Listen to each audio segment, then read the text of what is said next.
Oh, my darlings. Nice to have you here one more time. It's been a minute. I miss you guys so much. And I'm happy to have you here today. There's a beautiful story here, and I'd like us to have a look at it. Yes, there's a beautiful story here. But before we do that, can you like my video, share, and subscribe to my channel so that we can be buddies and then invite other people to come here and then grow this channel? Thank you so much for being here. I'm really grateful to have you here. So let's see. In October 1917, an immigrant passenger ship bound from Italy to New York was caught in a violent Atlantic storm. Among the third class passengers was a 28-year-old carpenter named Antonio Russo, traveling along with his 5-year-old daughter Maria. Antonio's wife had died in childbirth 2 years earlier. America was supposed to be their second beginning, a place where poverty loosened its grip, a place where Maria might grow up with choices her mother never had. At 2 a.m., a storm struck hard. The waves smashed across the deck. Water poured onto the lower compartment where immigrant families slept. The ship began to lest panic spread faster than the flooding. Antonio lifted Maria from their bunk and ran. By the time he reached the corridor, the water was already waist deep and rising fast. Passengers screamed, shoved, fell. Bodies pressed together, all of them fighting towards the same narrow stairway, the same shrinking chance at life. Antonio held Maria above the water with both arms, pushing forward inch by inch. She cried for her mother. He told her to hold on. He told her they were going to be all right, but he knew they were not. The ship tilted sharply. The crush of people grew unbearable. Lifeboats were unreachable. Antonio understood what was coming with a clarity that left no room for hope. He had minutes, maybe less.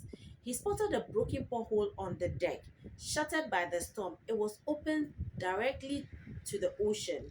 The hole was barely large enough for a child. Antonio looked at his daughter. She clung to him, terrified, not understanding why her father's face had changed. This was the last choice he would ever make. He forced his way to the porthole, lifted Maria, and pushed her through the opening. She screamed as she fell into the black Atlantic.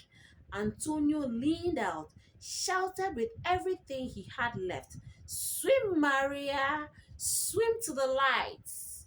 Ships are coming! Swim!" In the distance, searching lights swept across the water. Rescue boats were nearby. Maria had a chance if she could stay afloat long enough. Antonio did not. 7 minutes later, the vessel disappeared underneath the waves. Antonio drowned in a third class compartment along with 117 other passengers who never reached the lifeboats. His body was never recovered. Maria Russo was pulled from the ocean 45 minutes later. She was alive, barely breathing, blue with cold, wrapped in blankets by rescuers, and carried to a hospital ship. She was 5 years old, alone, orphaned, and unable to speak English. The only thing she remembered clearly was her father's voice. Swim to the light. She had swum. She had survived. He had not. Maria was placed in a New York orphanage. No one could tell her what had happened to Antonio Russo. No records were clear. No bodies were found. For years, she believed he might still be alive, that he would still come for her. When he never did, she reached a different conclusion. She believed he had abandoned her. Maria lived with the belief for 25 years. She grew up carrying the memory of being thrown into the ocean by the one person she trusted most, convinced that that moment she was unwanted. Her father had chosen escape over her. In 1995, when Maria was 83 years old, a journalist Researching the 1917 shipwreck found passenger records that finally told the truth. Russo had died in the sinking. He had not abandoned his daughter, he had saved her. Maria wept as she told her story during the interview. I thought he was killing me, she said. I didn't understand. He was giving me my only chance. I was screaming. I wanted my father. I didn't want the water. I swam because he told me to. She paused, her voice breaking. For 25 years, I believed my father threw me away. Then I learned he threw me towards life and stayed behind to die. Maria lived until 2004, dying at 92 years old. She married, she had four children, she had nine grandchildren, and six great grandchildren. 31 lives existed because one man chose his daughter over himself. I have lived 78 extra years because of my father. Every birthday, every joy, every ordinary day came from that moment. She closed the interview with these words. I see his face in the porthole every night when I close my eyes. I hear him telling me to swim. I've never been swimming. I've been swimming to the light my whole life.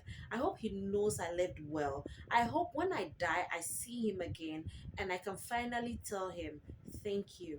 She smiled through tears. Tea and more, Papa. Oh, that's a wholesome story. I want to cry. So tell me what you think in the comment section. Kindly subscribe to this channel and let us be buddies. Let me be your buddy. Buddy, buddy. Bye.